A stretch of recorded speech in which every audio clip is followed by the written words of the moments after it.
মর শালা মর। হ্যাঁ ভাই, হিরু বসাককে দানই পাইনি তো। এদিকে এসো শিগগিরি। ছাদের রেলিং থেকে পড়ে সে ছেলে মারা যায়। গল্পদূত প্রেজেন্টস গল্পের হোম ডেলিভারি। আমাদের আজকের নিবেদন কৌশিক মজুমদারের লেখা অভিশাপ। শুনতে থাকুন আরও একটি ভয়ের গল্প, অভিশাপ।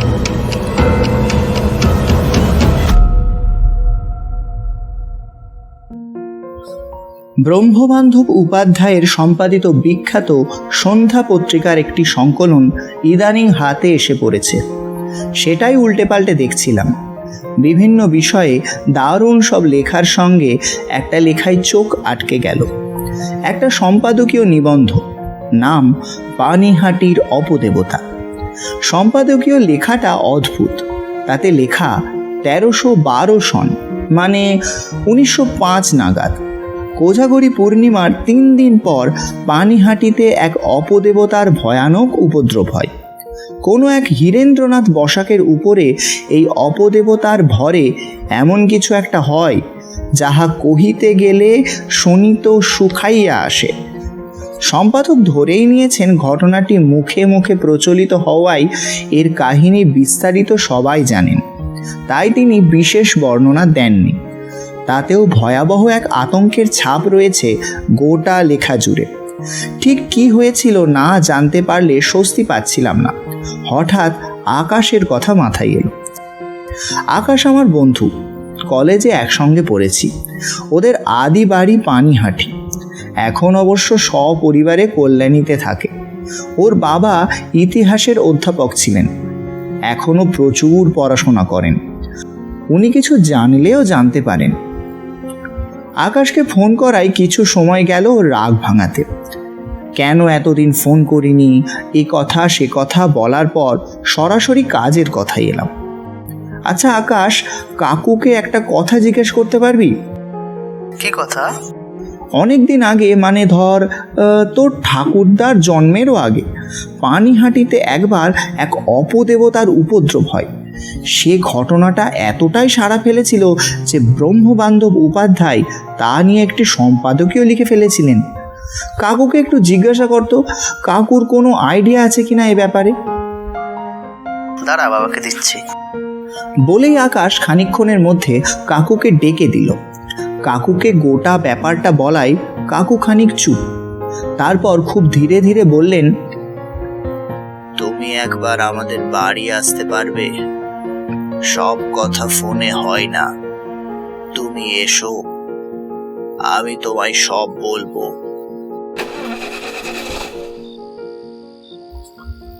পরের সপ্তাহে এক রবিবার করে আকাশদের সেন্ট্রাল পার্কের পাশের দোতলা বাড়িতে আমি উপস্থিত।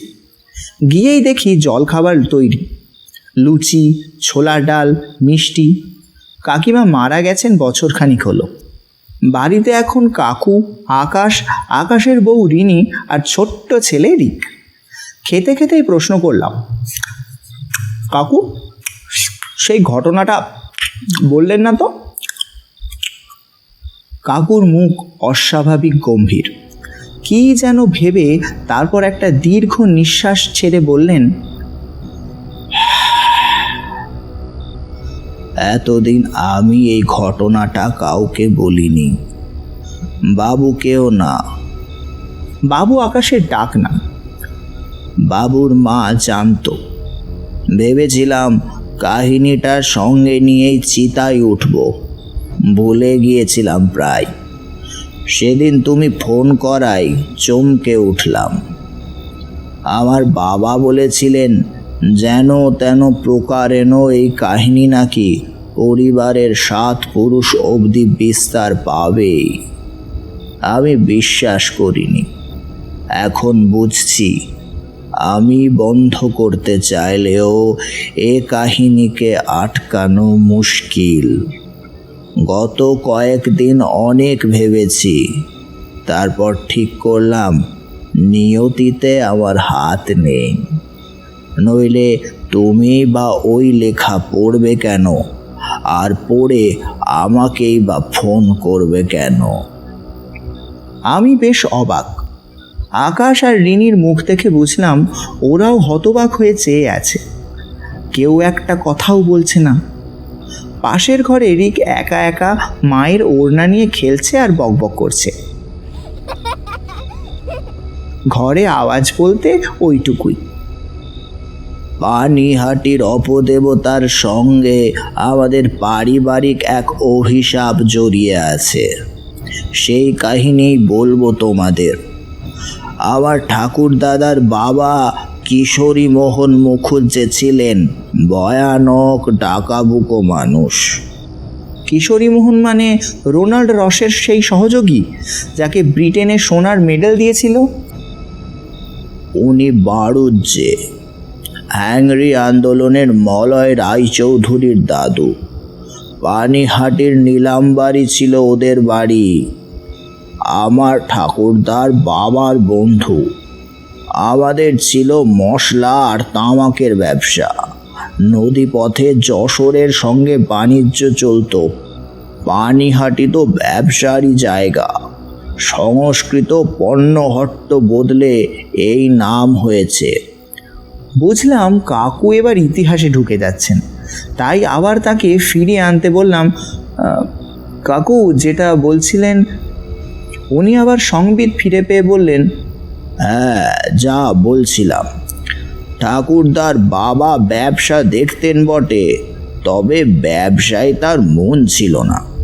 বরং কোথায় কীর্তন হচ্ছে, কোথায় যাত্রা পালা হবে, কাকে শ্মশানে নিতে হবে, এই নিয়ে তার আগ্রহ ছিল দেখার মতো। কাজ দেখতেন হিরু বসাক নামে এক নায়েব। তার আসল নাম আমি জানি না, হিরুই শুনেছি। ছোটোখাটো বেঁটে মানুষ, লিকলিকে রোগা, গালে লম্বা দাড়ি। সবাই ঠাট্টা করতেন, হিরু বাবুর দাড়ির ওজন ওর থেকে বেশি। তবে মানুষটা ছিলেন ধুরন্ধর। ব্যবসার গলি খুঁজি তার নৌকো দর্পণে। তখন ইংরেজ আমল, আর সে আমলে ঘুষ ছাড়া কোনো কাজ হতো না। কোন দেবতা কোন ফুলে তুষ্ট, কোন সাহেবকে টাকা দিতে হবে, আর কোন সাহেবকে মেয়ের যোগান দিলে খুশি হবেন, তা হিরুবাবুর মতো কেউ জানতো না। কিশোরী নিজের মতো থাকতেন, আর বকলমে হিরুবাবুই ব্যবসার মালিক ছিলেন।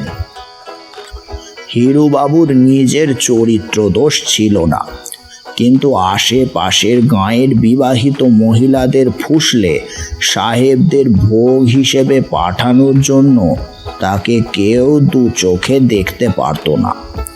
ব্যতিক্রম কিশোরী মোহন। সব জেনে শুনেও তিনি হিরুকে প্রশ্রয় দিতেন। তার একটাই কারণ, সেরেস্তা থেকে যখন খুশি টাকা নিয়ে তিনি দু হাতে খরচা আর আমোদ আহ্লাদ করতে পারতেন।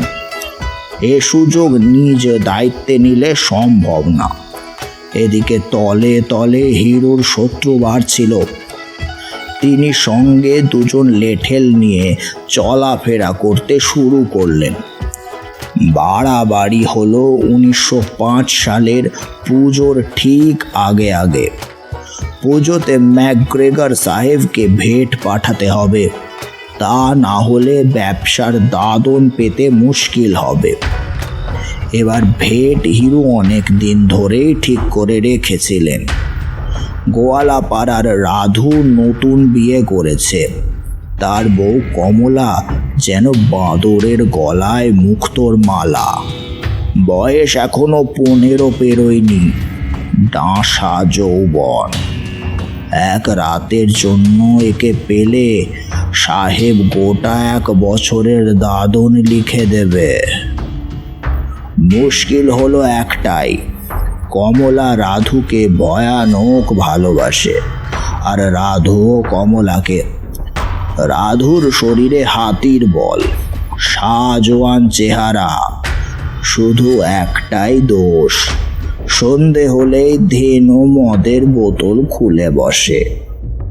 হিরুবাবু জানতেন মদ খেলে লোকের তাল ঠিক থাকে না। একদিন রাধুকে ডেকে আদর করে গলা অবধি মদ খাওয়ালেন। রাধু অতটা তলিয়ে ভাবেনি। এদিকে হিরুর লেঠেলরা কমলাকে উঠিয়ে নিয়ে গেল আগরপাড়ায় সাহেবের ডেরায়। একদম চেঁচামেচি করবি না,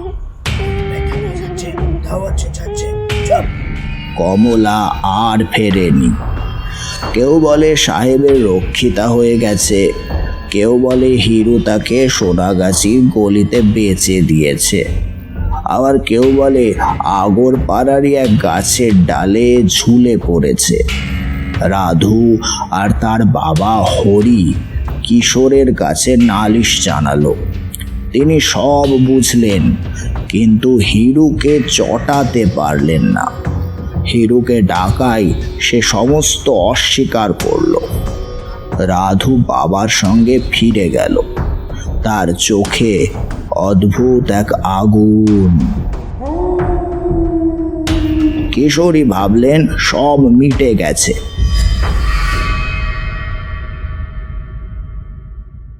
তিন দিন বাদে গোটা পানিহাটি আবার নড়ে চড়ে বসল। সেদিন সপ্তমী। আমাদের বাড়ি দুর্গাপুজো হতো। সব সেরে হিরু বসাক বাড়ি ফিরছেন, সঙ্গে মশাল হাতে 2 লেঠেল। আচমকা ঝোপ থেকে বেরিয়ে এলো রাধু। কিছু বোঝার আগেই হিরুর কাঁধে দিল টাঙ্গির এক কোপ।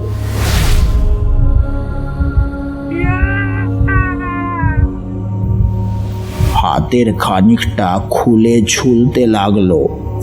লেঠেল দুজল চোস্ত, সঙ্গে সঙ্গে মশাল মাটিতে ফেলেই রাধুর মাথা বরাবর 2 লাঠির বাড়ি। রাধুর মাথা ফেটে 2 ফালা হয়ে গেল। পরদিন সকালে গিয়ে সবাই দেখলো রাধুর মাথা মাঝ বরাবর ফাটা। ফুলকপির মতো সাদা সাদা ঘিলু এদিক ওদিক ছড়িয়ে রয়েছে। পুলিশ এলো, কিন্তু কিশোরীর পয়সার জোর ছিল। কোনো সাক্ষী না থাকায় পুলিশ এজাহারই নিল না। তবে হিরুরও অবস্থা দিন দিন খারাপ হচ্ছিল। কলকাতার এক সাহেব ডাক্তার এসেও সুবিধা করতে পারলেন না। কাটা জায়গা পচে ঘা হলো। সেই ঘা বেড়ে সারা শরীরে বিষ ছড়িয়ে পড়ল। কোজাগরি পূর্ণিমার 3 দিন পর সন্ধ্যাবেলায় হিরু বসাক মারা গেলেন। 3 কুলে হিরু বসাকের কেউ ছিল না। ফলে কিশোরী ঠিক করলেন তিনি আর তার বন্ধুরাই কাঁধ দিয়ে হিরুকে শ্মশানে নিয়ে যাবেন। মারা যাওয়ার পর দেখা গেল হিরুর গোটা শরীর ফুলে জয় ঢাক হয়ে গেছে। বেঁটে মানুষ, তাই একেবারে ফুটবলের মতো লাগছে। খাটে শুইয়ে দুদিকে বাঁশ বেঁধে 8 জন পথবাহক হরি হরি বল তুলে তাকে নিয়ে চলল। বাড়ি থেকে বেরিয়ে একটু দূরেই একটা আশ্যাওড়া গাছ ছিল। তার নিচ দিয়ে যেতে না যেতেই হিরুবাবু দড়ি ছিঁড়ে মাটিতে পড়ে গেলেন।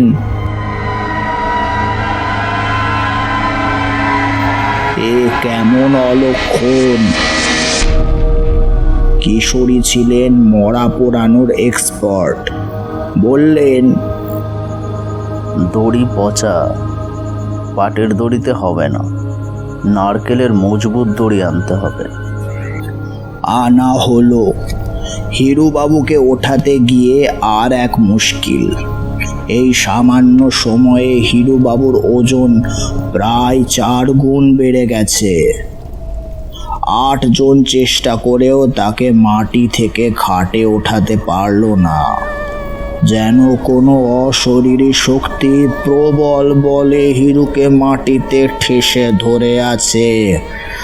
তার পায়ের পাতা অবধি মাটির সঙ্গে আঠার মতো লেগে চোখে তুলসীর পাতা সরে গেছে, দুই চোখ খোলা।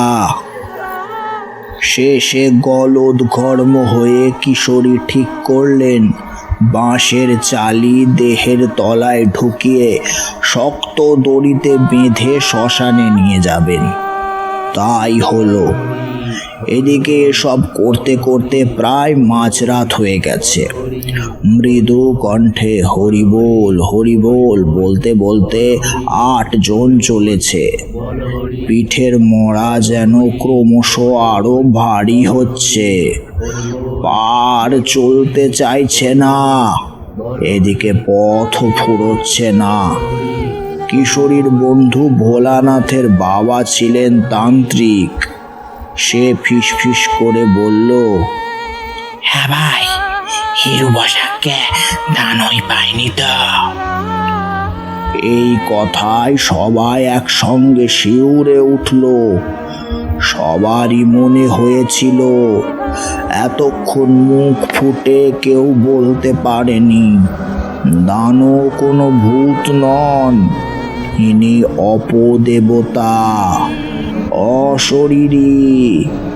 দানকে কেউ কোনো দিনও দেখেনি। কোনো মৃত ব্যক্তি মহাপাপ করে মরলে দানও তার দেহ আশ্রয় করে। দানই পেলে দেহ 10 গুণ অবধি ভারী হয়। যমদূতরা তার দেহ হেঁচড়ে হেঁচড়ে জমালয়ে নিয়ে যায়, আর তাতে কেউ বাধা দিলে মহাপাপ। সেই পাপ যে কি কেউ ঠিক জানে না। কিশোরী এই সবই শুনেছেন, কিন্তু বিশ্বাস করতেন না। এক মুহূর্তের জন্য ভয় পেলেও তিনি সবাইকে ধমক দিলেন, থাম দেখি, লজ্জা করে না তোদের? বুড়োদের মতো কথা কইছিস? এসব দানফানো কিচ্ছু নেই, এসব তোদের মনের ভুল। হিরু বসাকের শরীর পচে গেছে, তাই ওজন বেড়েছে। পথ এক সময় শেষ হলো। সাধারণত 3 মণ কাঠে লোকজনকে দাহ করা হয়। হিরুর জন্য আরো 2 মণ নেওয়া হলো। চিতা সাজানো হচ্ছে। সব বাহকেরা হুঁকোয় করা দা কাটা তামাক টানছে। 2 জন পাশেই মামার দোকানে ধেনু মদ খেতে গেছে। এমন সময় কিশোরী খেয়াল করলেন মরার দেহটা ধীরে ধীরে বেঁকে যাচ্ছে, ধনুকের মতো। ভোলানাথ এক দৃষ্টে ভয়ে ভয়ে সেদিকেই তাকিয়েছিল। গোটা দেহ চালিতে বাঁধা, শুধু মাথার পা মাটি থেকে খুব আস্তে আস্তে উঠে যাচ্ছে। কিশোরী ডোমকে বকাবকি শুরু করলেন তাড়াতাড়ি মরা পোড়ানো শুরু করার জন্য। ডোম চিতা সাজিয়ে দিল। অতি কষ্টে হিরুকে চিতায় তোলা হলো। কিশোরী মুখাগ্নি করবেন, তার আগে মরুই পোড়া বামুন মন্ত্র বলতে বলতে পিণ্ড রাঁধছেন। এমন সময় হঠাৎ হিরুবাবু চিতার উপরে খাড়া হয়ে বসলেন। এই দৃশ্য দেখে যে যেদিকে পারে ছুট দিল। শুধু বামুন পিণ্ড ফেলে জোরে জোরে মন্ত্র পড়তে লাগলেন।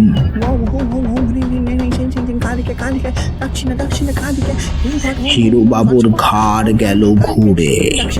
তিনি সোজা তাকালেন কিশোরীর দিকে। তারপর জিভ বার করে কি একটা শব্দ করলেন, আর তারপরেই মনে হলো প্রবল বেগে কারা যেন হিরুর পা ধরে হ্যাঁচড়াতে হ্যাঁচড়াতে নিয়ে চলেছে।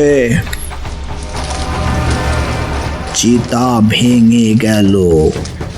হিরুর মৃতদেহ প্রবল বেগে শ্মশানের পাশের জঙ্গলের দিকে ধেয়ে চলল। কিশোরী খানিক হয়ে গিয়েছিলেন। তারপর তিনিও পিছন পিছন ছুট লাগালেন। বামন ঠাকুর যতটা দেখলেন, কিশোরী প্রাণপণে হিরুর চুলের মুঠি ধরে তাকে আটকানোর চেষ্টা করছেন। তারপর দুজনেই জঙ্গলের ভিতরে মিলিয়ে গেল।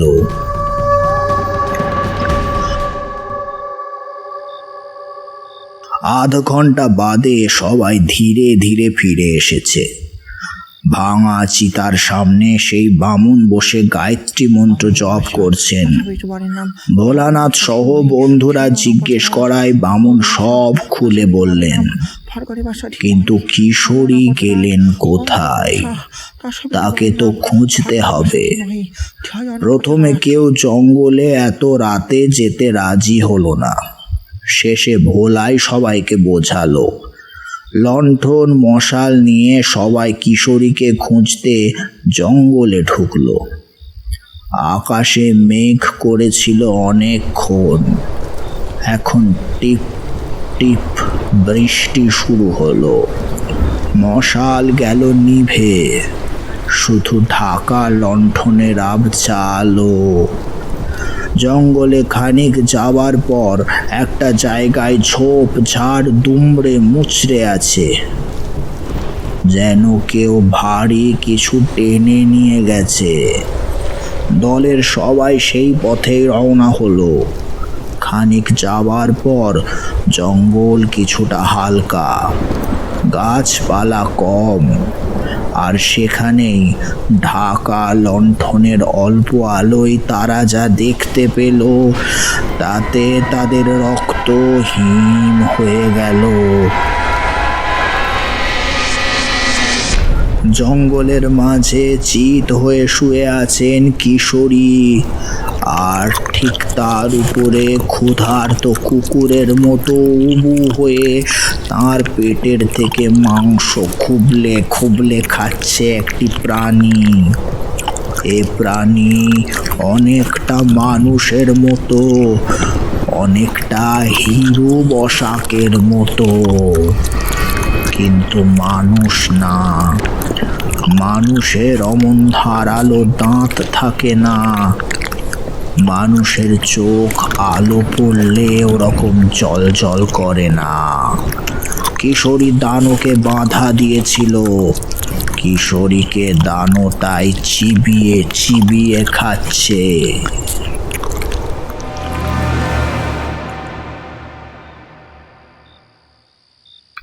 এই ঘটনার দুদিন পরে কিশোরীর বড় ছেলে পুকুরে ডুবে মারা যায়। আমার বাবা তখন সবে 1 বছর। ঠাকুমা পানিহাটি ছেড়ে কলকাতায় বাপের বাড়ি চলে আসেন। বাবা কলকাতাতেই বড় হন, বিয়ে করেন। বিয়ের 1 বছরের মধ্যেই ছেলে হয়।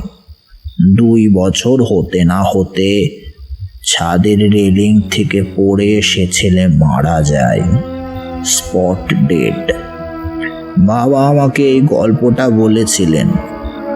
আমিও বড় হই, বিয়ে করি, কাজল জন্মায়। একদিন বোতল করে দুধ খেতে খেতে আচমকা ওর দম বন্ধ হয়ে গেল। কিছু বোঝার আগেই সব শেষ। আকাশ জন্মালো তার 2-1 বছর বাদে। ওকে আজ অবধি কিছু বলিনি, বলতামও না, যদি না তুমি সবটা আবার খুঁচিয়ে তুলতে। সবাই চুপ। হঠাৎ নিস্তব্ধতা ভেঙে রিনি রিকের কোনো আওয়াজ পাচ্ছি না কেন বলেই দৌড়ে পাশের ঘরে গেল, আর গিয়েই চিৎকার করে উঠল। এদিকে এসো শিগগিরই। আর তোনাদের মনে হলো ভয়াবহ কিছু ঘটেছে। আমরা সবাই দৌড়ে গেলাম। খাটের উপরে ফ্যান থেকে ঝুলছে রিনির ওড়না, আর ওড়না থেকে ঝুলছে ছোট্ট রিক। তার চোখ খোলা, পলক পড়ছে না।